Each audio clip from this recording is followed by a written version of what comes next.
इतनी बड़ी संख्या में हमारी माताएं, बहनें और बेटियां आई हुई है। विकसित भारत के निर्माण के लिए भारत की नारी शक्ति का आगे आना, नेतृत्व करना उतना ही आवश्यक है।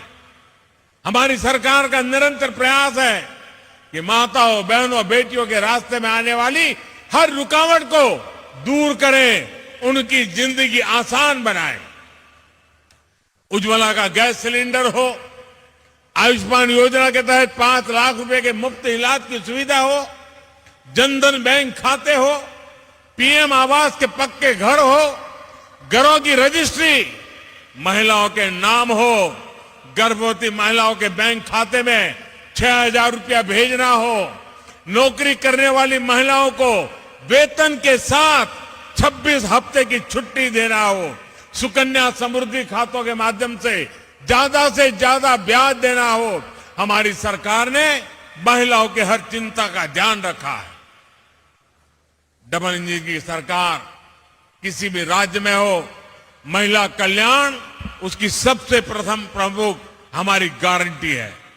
आज जो योजनाएं शुरू हो रही है वो भी इसी दिशा में बड़ा कदम है।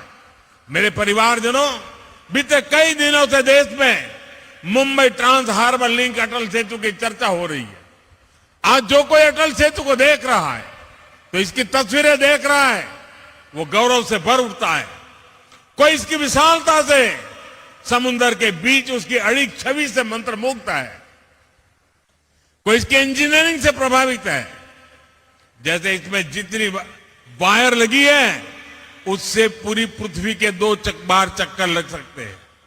इस प्रोजेक्ट में जितना लोहा, स्टील इस्तेमाल किया है, उससे हावड़ा ब्रिज 4 हावड़ा ब्रिज और 6 स्टैच्यू ऑफ लिबर्टी का निर्माण हो सकता है।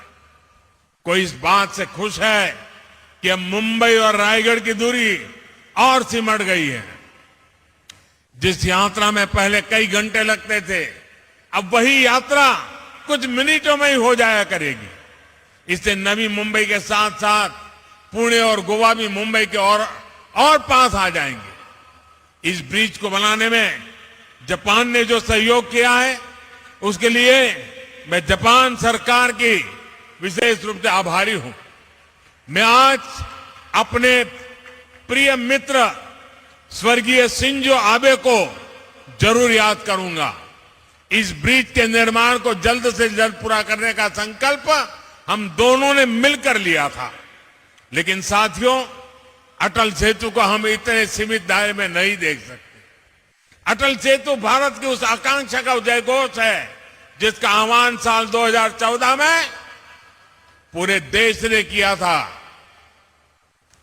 जब मुझे चुनाव की जिम्मेवारी दी गई थी, तो 2014 के चुनाव के कुछ समय पहले मैं रायगढ़ किले पर गया था। छत्रपति शिवाजी महाराज की समाधि के सामने बैठ करके कुछ पल मैंने बिताए थे उन संकल्पों को सिद्धि में बदलने की, उनकी इच्छा शक्ति, जनशक्ति को राष्ट्र शक्ति बनाने की उनकी दृष्टि की, सब कुछ मेरी आंखों के सामने और आशीर्वाद बनकर के आया था। उस बात को 10 साल हो रहे हैं। इन 10 वर्षों में देश ने अपने सपनों को सच होते देखा है, अपने संकल्पों को सिद्धियों में बदलते हुए देखा है। अटल सेतु इसी भावना का प्रतिबिंब है। युवा साथियों के लिए यह नया विश्वास लेकर आ रहा है। उनके बेहतर भविष्य का रास्ता अटल सेतु जैसे आधुनिक इंफ्रास्ट्रक्चर से होकर ही गुजरता है। अटल सेतु विकसित भारत की तस्वीर है। विकसित भारत कैसा होने वाला है उसकी एक झलक है। विकसित भारत में सबके लिए सुविधा होगी, सबकी समृद्धि होगी, गति होगी, प्रगति होगी। विकसित भारत में दूरियां सिमटेगी, देश का कोना कोना जुड़ेगा, जीवन हो या आजीविका, सब कुछ निरंतर बिना रुकावट के चलेगा। यही तो अटल सेतु का संदेश है। मेरे परिवारजनों, बीते 10 वर्षों में भारत बदल गया है। इसकी चर्चा खूब होती है। बदले हुए भारत की तस्वीर तब और साफ हो जाती है जब हम 10 वर्ष के पहले भारत को याद करते हैं। 10 साल पहले हजारों लाखों करोड़ रुपए के मेगा स्कैम्स की चर्चा होती थी। आज हजारों करोड़ रुपए के मेगा प्रोजेक्ट के पूरे होने की चर्चा होती है। सुशासन का ये संकल्प देश भर में दिख रहा है। देश ने नॉर्थ ईस्ट में भूपेन हजारिका सेतु और बोगीबील ब्रिज जैसे मेगा प्रोजेक्ट पूरे होते देखा है। आज अटल टनल और चेनाब ब्रिज जैसे प्रोजेक्ट की चर्चा होती है। आज एक के बाद एक बनते एक्सप्रेसवे की चर्चा होती है। आज हम भारत में आधुनिक और भव्य रेलवे स्टेशन बनते देख रहे हैं। ईस्टर्न और वेस्टर्न फ्रेट कॉरिडोर रेलवे की तस्वीर बदलने वाले हैं।